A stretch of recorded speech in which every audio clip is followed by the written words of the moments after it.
Welcome to the Neverwold podcast, where together we explore the strange and unusual. Every journey starts with the first step into the unknown.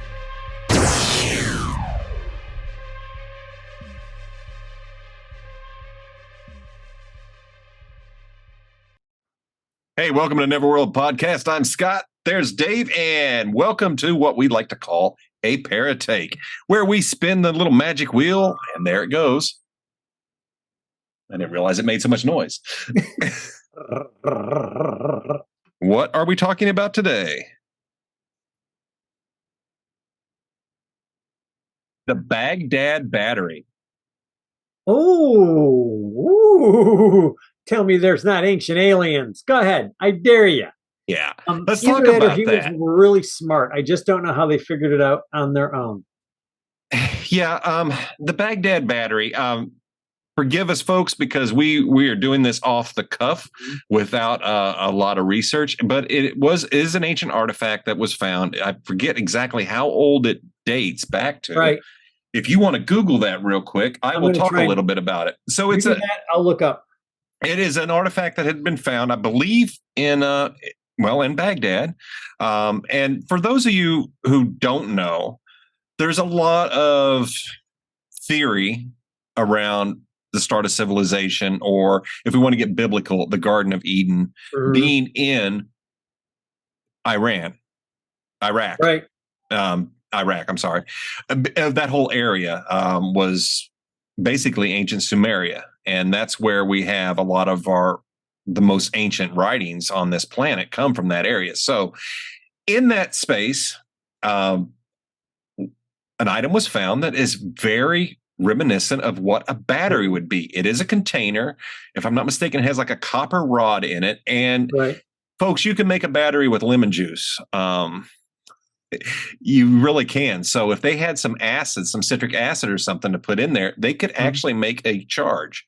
That's pretty wild when you want to think about it right now, because I've got batteries all over the place, but we're talking thousands of years ago. They had batteries. And why?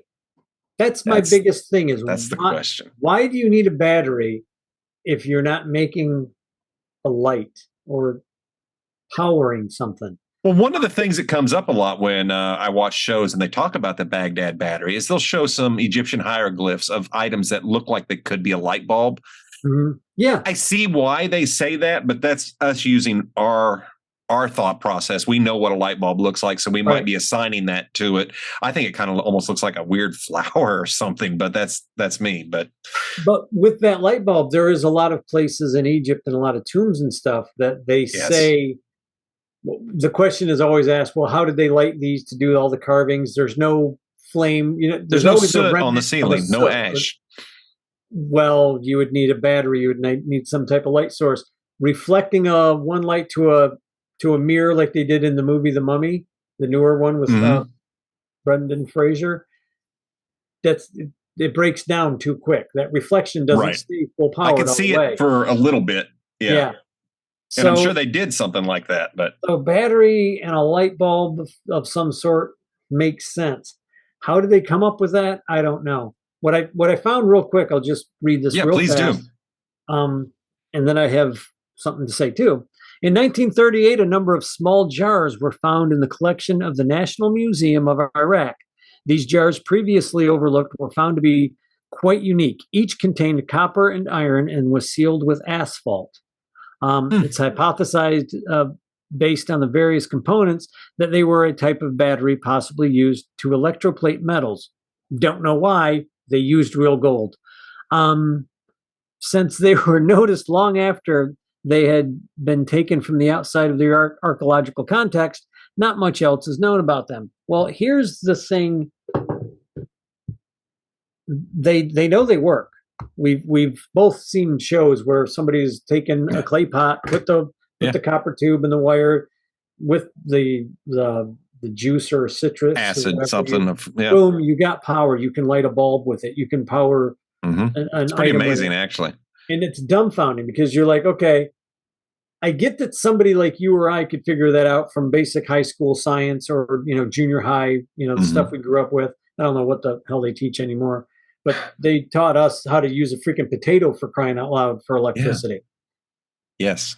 That, to me, though, is next level on how did you figure that out? Who was the first guy in Egypt or in Baghdad or whatever Mesopotamian, Yeah. kingdom, looked at this and went, if I Zool. take this clay pot and I pour some freaking lemon juice in it, and then I take this wire, got a shock and went, holy crap, that's electricity. Who Yeah, I did know. that? I always wonder about the person who first discovers something. How did they Right. get there? Like you said, it's like, or, who came up with how to make something to Yeah. eat or whatever. It's like, Yeah. how did you even get to that combination? That makes no sense. Why did you eat a lobster? How did you Exactly. know to boil What the it hell? You must have first? been hungry. Oh, it's tasty. Okay. Yeah, you were a hungry son of a bitch to eat a lobster. When I think about stuff like that, I really feel sorry for the poor guys that were tasting mushrooms. Oh, yeah. Oh, Bob's dead. Well, don't eat that one. We have about 10,000 more species to go. Apparently, draw a really good picture of that one because we don't want to eat that one. We don't want to eat that one again. Almost all of them, it seems. It's like, my gosh. But yeah. The one thing about the Baghdad battery that to me is a red flag of it probably is a battery, just a battery, is the amount of pushback people got when you said it was a battery. Yeah. Immediately, people were screaming, you're insane. You don't know what you're talking about. It's not a battery. It's for electroplating. Okay, let's say it is for electroplating. What were you think about that? Everything is gold plated. They still had to come up with the damn thing. Who came up with it? Another problem is, for the longest time, I always thought they only found 3 or 4 of these things. That's all I thought. So there's more. Nope. They found thousands of these things. They found a warehouse of these things. And I forgot what country it was in, but they literally, when they opened up one of the rooms, they went in, and one of the guys was like, look at all these clay these are batteries. Oh my. And there's literally a film footage. It may be on Ancient Aliens. It might be on a show similar to that, Right. like one of those deals where everybody tries to poo-poo you, but when you have a really good visual, and that's what it is. I mean, these photographs were taken back in the 50s and the 30s, Yeah. 40s. These things were being found, and everybody's like, oh, no, there's only a few of them. It's just no big deal. It's a one-off. There's thousands of these things. They found them. They're like, you could get a lot of light out of these things. Like if you put these on and you had to, literally you could walk around with one of those pots as a flashlight. Put one of those up on a street lamp type of thing, and you'd have light. You'd be able to light your city. So Ancient Aliens, I don't know. Somebody really smart and higher technology, I do know, because it's working. And it worked then. It still works today, the exact same thing. Here's what gets me. Okay, so somebody came up with this thousands of years ago, how to make a battery. I believe it's a battery. So I'm going to say it's a battery. Right. So somebody made a battery several thousand years ago, and here we are. Batteries haven't changed that much. What happened? I see you see technology make leaps and bounds and then just stop. And then it just freezes, and it's like, what happens? And then all of a sudden we get a burst, and the industrial age comes along, and all of a sudden we're using steel, and then everything stops. We go to the moon, then it stops, and it's like, I'm really confused on that. After this many years, batteries should be something much more amazing than what they are. They haven't really changed much. We had the most advanced flying spacecraft on the planet, and we ditched it. See, another example, and it's a pattern. It's a pattern. It's like. What I don't even know. I can speculate, but yeah. I'm not subatomic genius. I'm not, Reed Richards, Captain Fantastic intellect at all. You are kind of stretchy. I am stretchy. I do stretch. I am not Mikokachu level intelligence. I am not that smart. So my question is out there for anyone who can actually answer it would be great. And I would love to have had him on here. I'd ask him this question. I'm waiting for it. One of these days you're going to say Pikachu, and I'm going to lose it.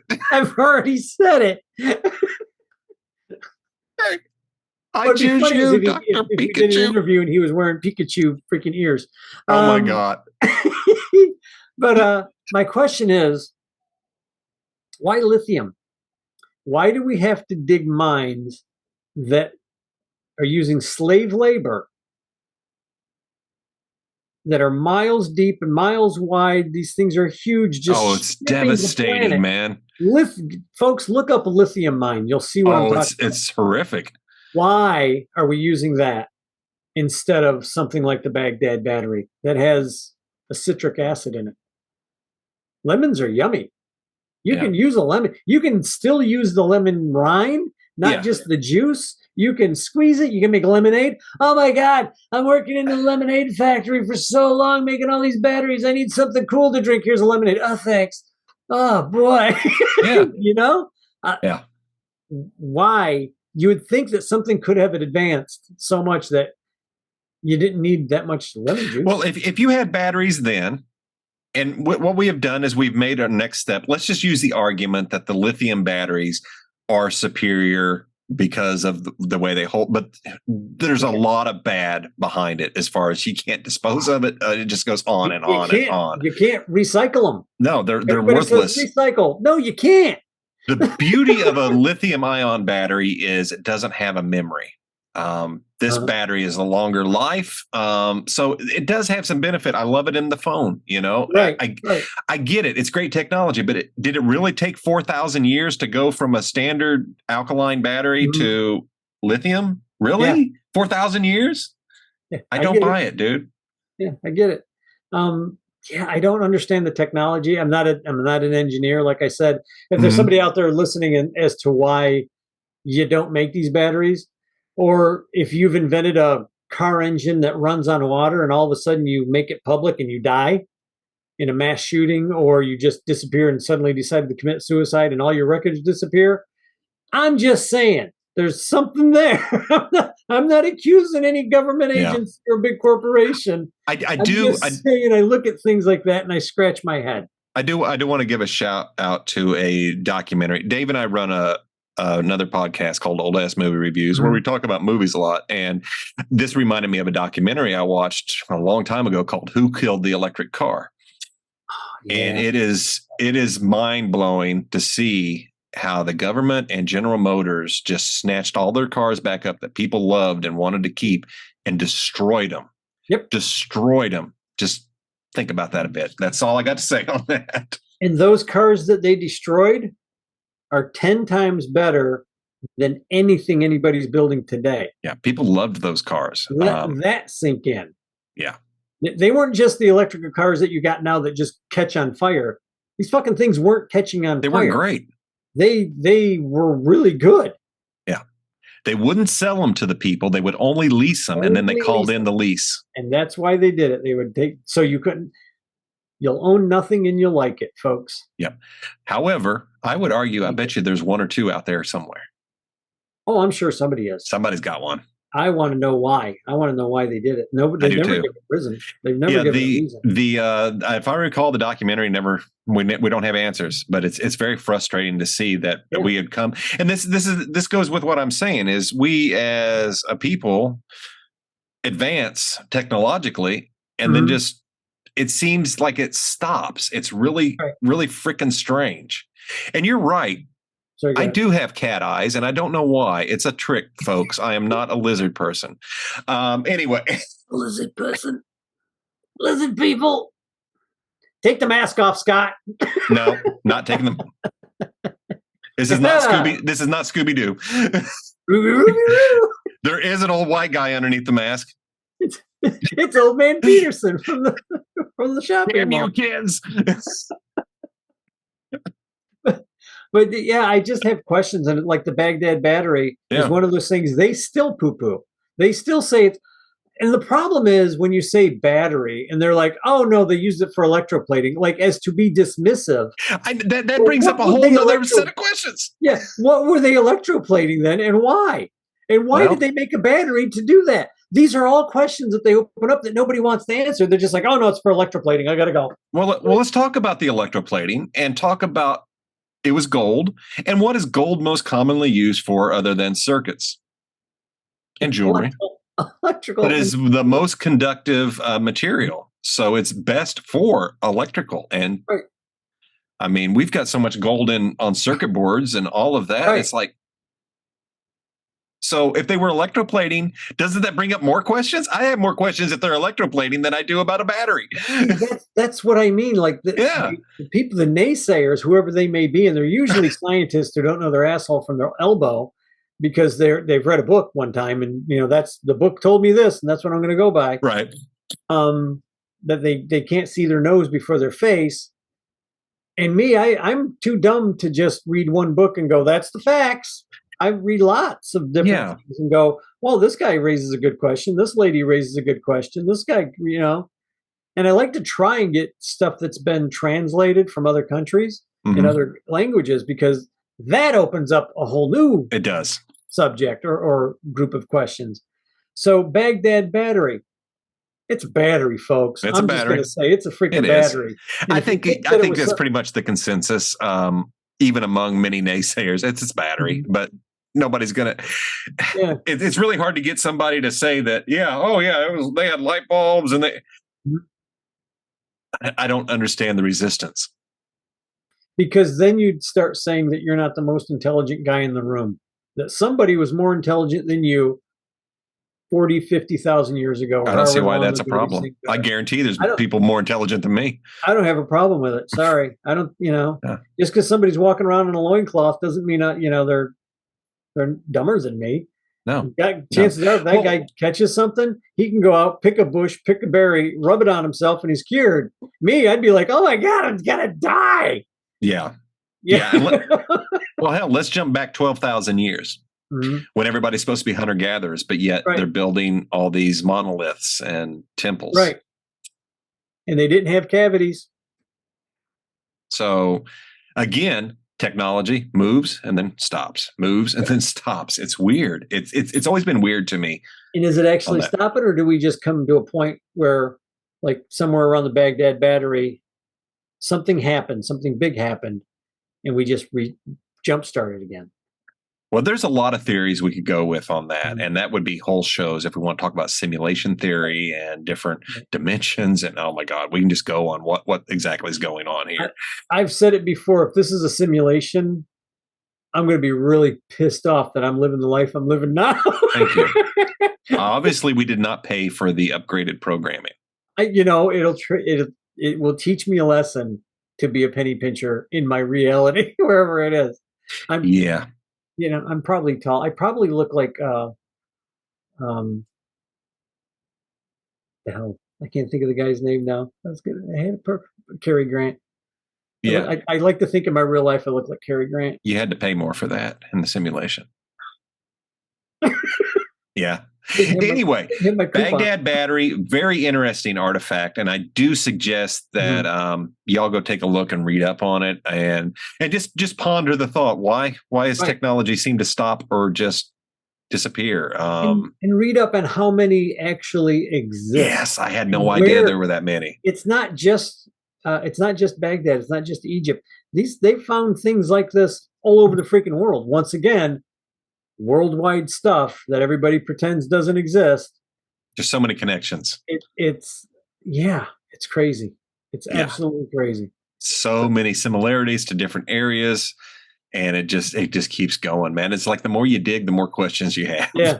I won't say alien technology, but I will say I'll say it's possible. I'll definitely say it's possible. That's all I'll say. I don't know. Possible. But technology nonetheless, that seems out of place. It does seem, I forget what the word is, but out of place.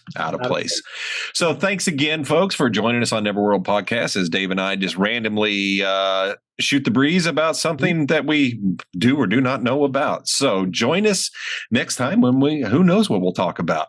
And thanks again. Hit the like, hit the subscribe, hit the share, and we will see you later.